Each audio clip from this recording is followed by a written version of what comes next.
Hi, I'm Sarah Martin, the Student Services TOSA here in Palm Springs Unified School District, and today we're going to be talking about Tier 1 classroom management strategies. Tier 1 refers to the systems we use to manage the whole group. They are universal practices that we use to support the behavioral, social emotional development, and academic success of all students. Tier 1 is the cornerstone of everything that we do in education. So we're going to focus on the classroom management piece of that in today's video. It's easy to overcomplicate Tier 1 classroom management, but in order to keep it simple, we're going to talk about three components of it today. First, we want to set expectations, then reinforce desired behaviors, and finally correct inappropriate behaviors in the classroom. So let's start with setting expectations. When we set our expectations, we establish them, teach them, and practice them. First, decide how you want your students to behave in class. Expectations are different from rules and procedures. Common rules in the classroom include raise your hand to speak, raise your hand to leave your seat, keep your hands to yourself, and listen to the teacher. Where classroom expectations are guidelines and norms that define acceptable behavior and attitudes within our learning environment. When considering the expectations that you want to establish in your classroom, you want to think about how you expect your students to behave. An example might be, I expect my students to act in a responsible, respectful, and safe manner. So your expectations would be respect, responsibility, and safety. Once you've established your expectations, communicate those expectations with your students. You might do this through phrases like, in this classroom, it is expected that we behave in a respectful, responsible, and safe manner at all times. It's also recommended that you post your classroom expectations in a visible location. Once you have decided on what your expectations are, you should teach them to your classroom. You want to decide what your expectations look like in each part of your day, during math, science, language arts, recess, and so on. There are a lot of parts to this school day, so make sure that you are really considering what those expectations look like in each part of that day. Then teach your students how to meet the classroom expectations in an intentional way. One lesson won't be enough.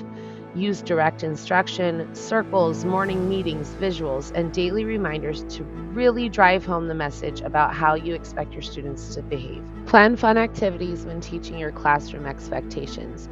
Increase your students' interest by planning engaging activities. You might use art projects, incorporate movement, or even have a little fun during the expectation instruction. This is an opportunity for you to build relationships with students and help them to make positive connections with following expectations in your classroom. Practice each expectation regularly and often. Create time to practice with your students and add it to your lesson plans.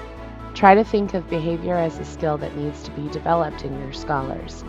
We cannot become great without practice. We need to approach behavior the same way we approach academics. If there is a skill deficit, we need to provide the student with more support and time to practice. Now we'll talk about reinforcing desired behavior in our classrooms. When we think about reinforcement systems, we need to make sure that they are focused, visible, and incentivized. Make sure that you're focusing on matching the reinforcement to your classroom expectations. Reinforce behavior expectations that have been established in your classroom. Early in the year, focus on reinforcing during each classroom procedure and as often as you possibly can. You may find that your schedule of reinforcement lessens as the year progresses. Use behavior-specific praise to focus your reinforcement. This includes specific identification, behavior description, a positive statement, and the reinforcement. An example is, don't just say, great job. Say, John, I appreciate how you were responsible and cleaned up your area after the activity. Also, make sure that your reinforcement system is visible to students. Visible reinforcement systems make it clear to students what behaviors are being valued and rewarded, which fosters a positive and motivating learning environment. This transparency helps students understand the expectations and encourages them to repeat the desired behaviors. Some examples are group points, the teacher-student scoreboard, sticker charts or token boards, PBIS rewards or class dojo, and caught being good tickets. The third part of implementing your reinforcement system successfully is incentivization. Incentivize your reinforcement system so that motivation is maintained among your students. Reinforcement systems may not work if the reinforcer is not motivating, delivered inconsistently, delayed, or is non-contingent with behavior. It can also fail if the reinforcer is inappropriate for the individual or if it becomes overused.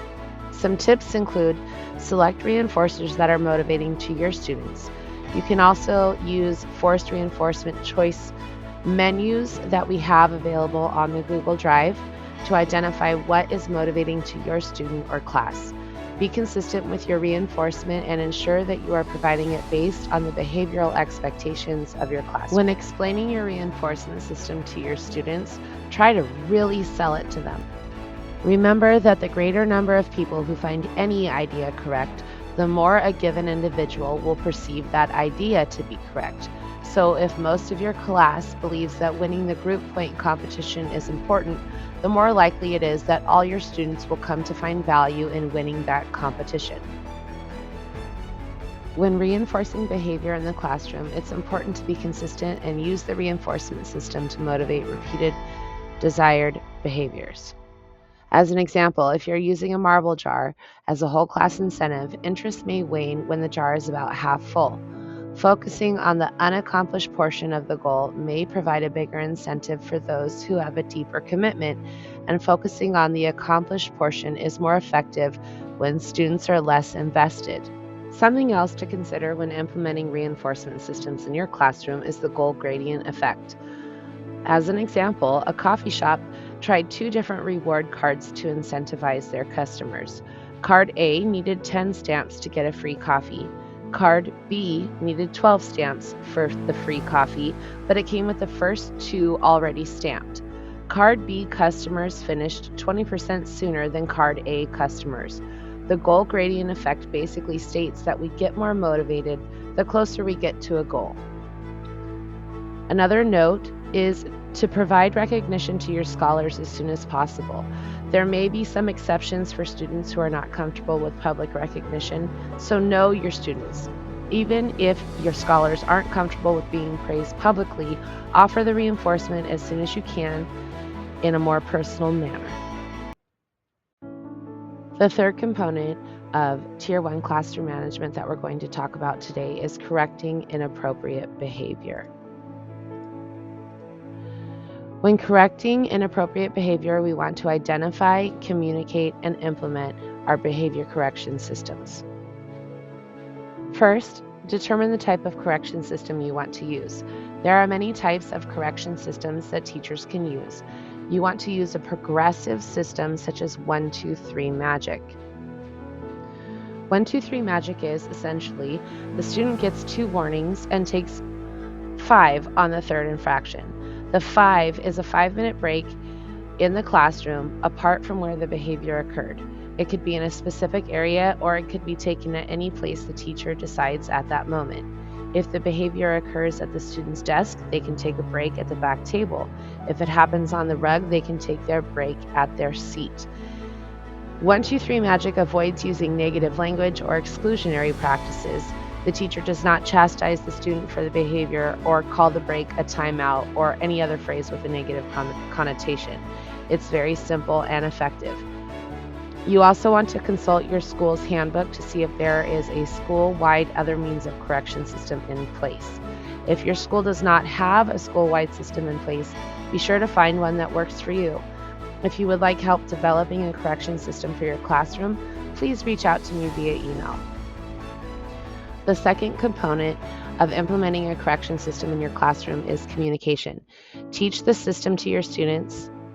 Intentionally teach, practice, and review your correction system with your students, and communicate your correction system with parents through Parent Square, newsletters, and regular reminders. Third, implement your correction system fairly. Be sure to correct behavior that is directly connected to your classroom expectations. Implement the system with fidelity so that all students understand your whole group management system. Students with behavior intervention plans or behavior support plans will have identified individualized correction systems for you to implement. Remember that punishment rarely works in the long run because the power to suppress behavior usually disappears once the threat is gone. It triggers escape or aggression. It makes the learner apprehensive and inhibits learning, and it is often applied unequally. Our goal is to reinforce to increase behavior, punish to decrease behavior.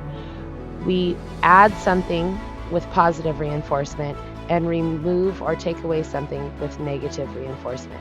Try to avoid punishment as often as you can. Some final tips about Tier 1 classroom management are: include student voice and choice as often as you can when creating your expectations, reinforcement, and correction systems. Maintain a high praise ratio. Aim for 5 positive interactions with your student for every 1 correction. Setting expectations, reinforcing behavior, and correcting behavior is a daily practice. This is not something that we do only at the beginning of the year, but we do often every single day that we are in the classroom. Reinforce your students as often as you can and be consistent with your correction systems. Thank you for taking the time to watch this video. Please feel free to send me an email if you have any questions or comments.